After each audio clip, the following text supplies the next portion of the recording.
A paróquia Nossa Senhora do Rosário apresenta podcast Rosário 10+, Vida, Esperança, Missão. São 10 anos de história, são 10 anos de missão. Sejam todos bem-vindos a mais um episódio do nosso podcast Rosário 10+. E hoje nós estamos recebendo aqui nos nossos estúdios a comunidade Nossa Senhora da Conceição. Sejam bem-vindas ao nosso estúdio e queria que vocês se apresentassem aos nossos telespectadores. Eu me chamo Elisângela, sou catequista da comunidade. Eu sou Edna, faço parte do Comipa da comunidade. Certo. Meninas, qual foi a necessidade que teve para fundar a igreja, a comunidade em si? A necessidade que a gente viu da evangelização, né? Então aí surgiu a grande necessidade de nós ter a igreja, que é Nossa Senhora da Conceição. Tivemos essa graça de ter a igreja com o nome e a padroeira, que é a mãe de Jesus. E como foi que deu início assim, às reuniões do povo? A reunião se deu início, né, pela paróquia Nossa Senhora da Conceição do Anil, pelas catequistas, né, que foi Marluce Noelma, Jamilza e Lília, e aí se iniciou um trabalho na comunidade. Isso aí, como é que foi escolhido o nome Nossa Senhora da Conceição? Que ela leva também o nome do bairro, né? Ela nasceu junto com o bairro, ou depois primeiro veio o bairro, depois veio a comunidade eclesial. Primeiro veio o bairro, né, já com o nome Conceição, Vila Conceição. E daí, quando começou o trabalho de evangelização, surgiu a ideia de botar também o nome da padroeira Nossa Senhora da Conceição. E qual foi as ações, né, que voltadas para a comunidade, para a sociedade em si da comunidade? As ações da evangelização ou ações em modo geral? Em modo geral. A gente viu que a necessidade foi logo que começou, daí a comunidade através de uma invasão, né?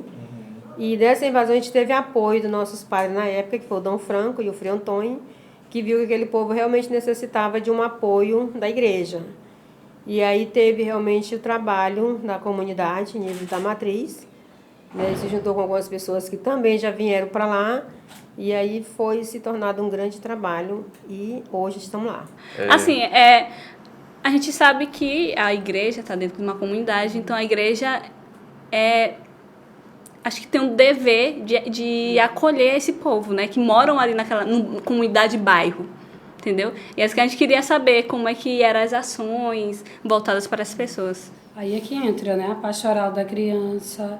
A gente tinha também um projeto desenvolvido pelos capuchinhos, pelos freis italianos, que era a escolinha Daniel de Frei Daniel Samarati. Era o nome, recebeu o nome, né? Então era uma escola de reforço, na verdade, né? Então as crianças iam para a escola normal e no outro turno iam para a igreja. E lá eram desenvolvidas atividades da escola mesmo, atividades pedagógicas. Então, há crianças que foram alfabetizadas dentro da igreja, recebiam toda essa assistência e as mães também eram acompanhadas, né? Então, tinha distribuição de cesta básica. Então, era muito forte, né, nessa parte, bem do início da nossa comunidade. Infelizmente, assim, se acabou até a estrutura da igreja, ela foi construída pensando nisso. Por isso que a gente tem as salinhas, né? Então, a gente tinha muito essa semelhança de igreja e escola, porque isso era muito forte na nossa comunidade, né? Então, a nossa estrutura mesmo foi pensado nisso também. Acho que o outro lado mesmo também é a pastoral da criança. Foi uma outra ação muito forte na nossa comunidade, que marca a nossa identidade também. Ainda tem muita força ou não? Não tem mais. Não existe mais pastoral. Na nossa comunidade, não mais. Quanto tempo já existe a comunidade, Senhora da Conceição? Quantos anos? Na verdade, eu creio que ela está fazendo 29 anos como igreja, né? Como igreja. E a gente teve a nossa segunda inauguração, vamos dizer assim, da igreja, porque cada parte que a gente construiu, a gente fazia inauguração, né? Aí, quando inaugurou a igreja mesmo, foi em 97, né? Em outubro de 97. Mas, porém, a gente já tinha feito várias inaugurações dela, porque pra gente era uma vitória, né? Uma vitória muito grande. Várias festas. Eu vou só lembrar também que a gente tinha também um apoio muito grande universitário, né? Que era através da Ana Marluce, que era um lado social que eles faziam no acompanhamento da comunidade. Né? A gente, com o trabalho de evangelização, eles vinham ali com o trabalho de cesta básica também. Então, isso aí ajudou muito a desenvolver a comunidade, a igreja em si. Certo. Fora esse trabalho social, né, de entrega de cestas básicas, vocês têm alguns projetos voltado para a comunidade ao longo desses 29 anos, né, de comunidade? Tem outros projetos? Hoje, na verdade, a nossa igreja, o projeto que tem, muito lento, por sinal, é a evangelização, né? Mas a gente já teve muitos projetos fortes, né? Que também a gente teve a sorte de trabalhar muitos anos com o GEAP. A gente esqueceu de falar naquele dia. O GEAP também foi um braço muito forte na comunidade. No lado social, também nos ajudando na evangelização. Porque quando ajudava nas crianças, para ajudar a tirar de rua, ajudava também com a gente, que era um trabalho da igreja, com eles, né? A gente já teve muito trabalho social, muito bom. Legal. Certo. E durante todos esses anos, né, de comunidade, teve um evento assim que marcou muito a igreja? Um evento que marcou mesmo, que levou como uma tradição? O festejo. Me conta um pouquinho desse festejo. Como é que foi que iniciou? O nosso festejo, voltando aqui, a primeira missa que a gente teve foi campal, né, que é onde hoje funciona a associação, foi no mês de agosto. E o nosso festejo funcionava no mês de outubro, né? Por causa do festejo também da nossa paróquia, que era a Conceição, então não podia ser os dois festejos juntos. Mas ele iniciou também com esse trabalho de rua, né, graças a Deus, a gente agradece muito por isso. E o nosso primeiro festejo a gente não tinha igreja, foi feito na rua, né? Até hoje eu falo sobre isso. Então, tudo isso acontecia. O festejo feito na rua por não ter espaço, a gente não tinha igreja. E surgiu os batizados também na rua. E foi coisas que marcou a gente, que até hoje continua o festejo. Só mudou de data, saiu de outubro para dezembro, né? Mas foi datas marcantes. Mas a gente vê que, quando fala da celebração, ela marca muito a questão da missa campal, foi a primeira missa. Tanto é que a gente espera que volte, né, essa missa novamente, para que a gente continue essa lembrança muito forte. E agora, mesmo a gente celebra no dia da padroeira, dia 8, e a gente sabe que em São Luís é muita festa da Imaculada, né? Então a gente sente isso porque do lado tem o Nil, né? Então, mesmo assim, mesmo tendo inúmeras festas da Imaculada, o nosso festejo ainda atrai muitas pessoas. Então, o bairro, assim, galera que não vai para a igreja, mas no dia 8 tira para ir lá. Então, sempre a casa está cheia. Então, aí, querendo ou não, é uma forma da igreja mesmo atrair o olhar mesmo do bairro. E atualmente, assim, como é que está a comunidade? Olha, eu acho que a gente está desenferrujando ainda.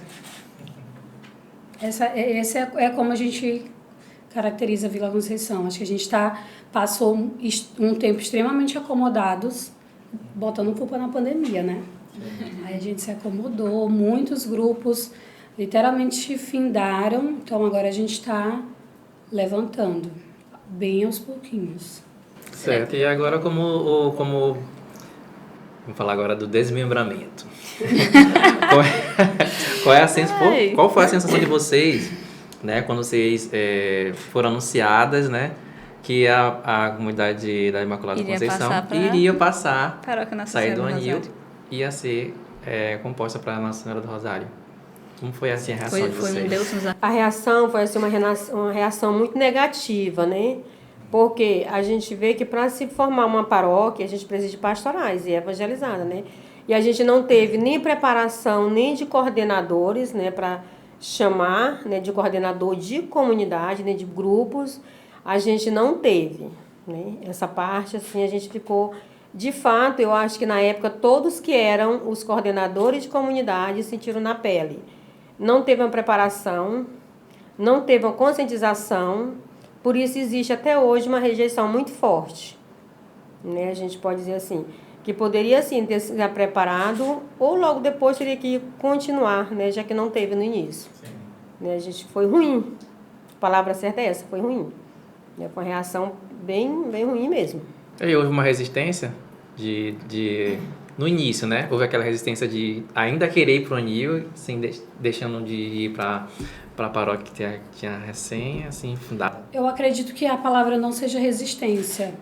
Acho que seja falta de pastoral, falta de informação, que realmente nós não tivemos. Então, como que eu vou resistir a algo que eu não sei o que está acontecendo? Porque foi essa sensação. Nós não sabíamos, né, o porquê, quem decidiu, em que momento iam falar para a gente, né? Então, ninguém consultou a gente. Então, a gente não resistiu. A gente estava sem saber. Questionaram também a opinião sobre... Ninguém perguntou se a gente queria. A gente só teve que ir. Aí nesses 10 anos, já foram 10 anos, né? Sim. E como é que vocês estão agora em relação à paróquia? Tu acha que ela está sendo participativa, está sendo acolhedora? Como foi a vivência de vocês, assim, durante esses 10 anos, como paróquia Nossa Senhora do Rosário? Olha, assim, o que a gente vê é a questão de a gente falar de pastoral, né? Como a gente não foi preparado e nós viemos de um setor chamado São João, que era um setor bastante participativo em nível de paróquia Nossa Senhora da Conceição. Porém, como a gente viveu esses 10 anos, eu digo para vocês 70% ruim, porque a gente nossa matriz foi uma matriz comunidade que nunca foi acolhedora, né? Nunca foi participativa, né? Sempre ela foi autoritária. E quando chegou para a gente essa preparação toda, a gente ainda foi, não é que a gente tem uma resistência de ir, não tem ainda uma preparação, né? Que mesmo nesses 10 anos eu acho que poderia ter ou continuar. A gente podia pensar muito nesse caso, vamos preparar para chamar aqueles que ainda não vão. Porque muitos estão indo porque a gente é por obediência a Deus, né? Mas se fosse assim pelo acolhimento, eu acho que existia a matriz só. Então, o que vocês esperam, assim, para o futuro da paróquia? O que vocês esperam? É justamente essa união, além disso, o que vocês esperam mais? Eu acho que a paróquia em si tanto não estava preparada, como esse amadurecimento foi começar a acontecer no decorrer dos 10 anos. É por isso que a gente diz muito que no começo foi muito complicado, porque nem nada em nenhum lugar, em nenhuma comunidade, muito menos a matriz, estava preparada para ser matriz, né? Então, não tem como um cenário diferente.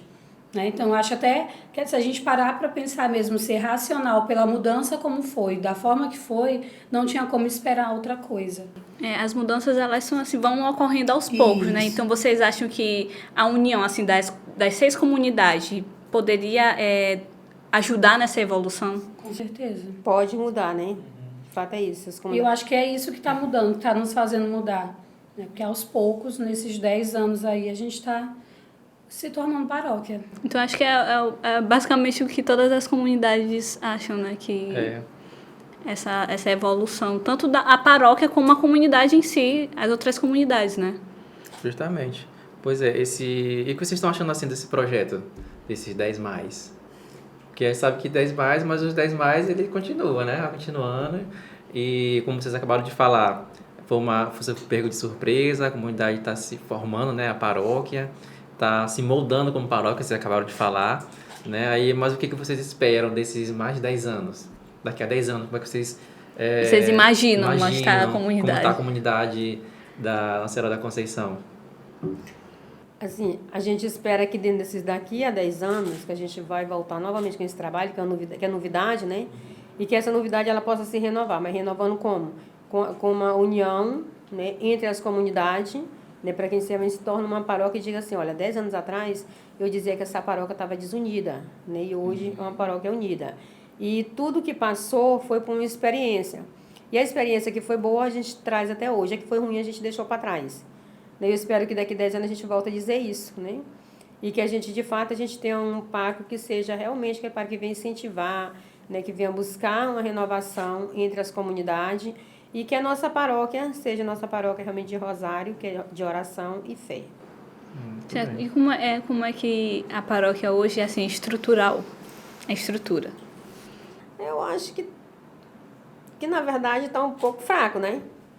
A gente pode olhar para as comunidades que a gente vê cada uma reclama, né, do seu fracasso como estrutura, né? E a gente também esperamos que esse fracasso ele venha melhorar, né? Venha levantar cada comunidade como estrutura. Né?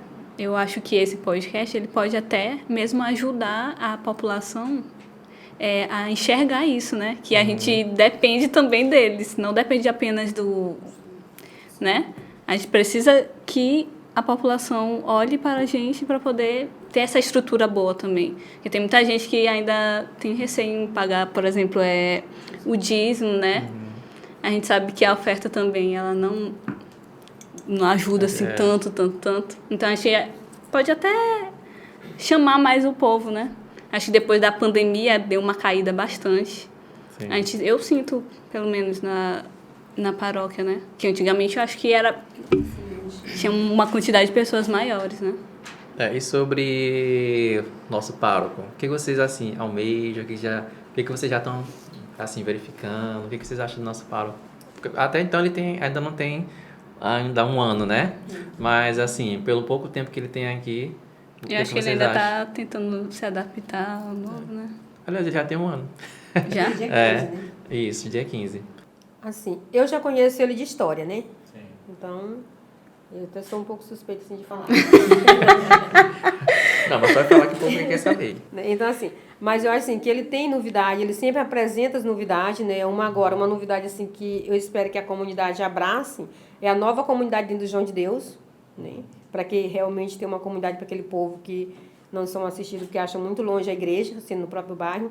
Então, isso aí para a gente vai ser uma novidade. Eu espero que realmente esse pensamento dele seja um pensamento novo e que sempre esteja renovado e que leve com boas propostas para as comunidades e que ele continue a pessoa firme, né?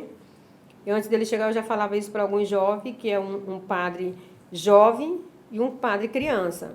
Então, ele pensa isso aí no futuro, né? Que esse jovem venha realmente se fortalecer. E eu espero que ele não mude, porque quando a gente chega assim, vai, de repente, eu acho que está no rumo, né? Vamos rezar para que continue o rumo certo. Muito bem. Certo. Vamos encerrar nosso episódio de hoje, né? Assim, queria agradecer muito a participação de vocês aqui no nosso podcast, né? Falando um pouquinho da história da comunidade eclesial, um pouquinho dos anseios, dos desafios, né? Foi muito bom ouvir essa parte que vocês acham negativa, o que foi negativo, o que tem que ser melhorado nos próximos 10 anos, né? Isso, Larissa? Isso. Então, a gente se despede aqui de vocês. Vocês estão em casa, né? Qualquer lugar, parte do mundo, porque esse vídeo, como eu já falei, Larissa, vai rodar o mundo, eu espero. Vocês em casa compartilhando esse vídeo. E a gente convida vocês a continuarem com a gente, né, no próximo episódio. Até lá. Realização Paróquia Nossa Senhora do Rosário. Apoio Foi? Estúdio Paróquia Nossa Senhora Aparecida, Vila São Luís.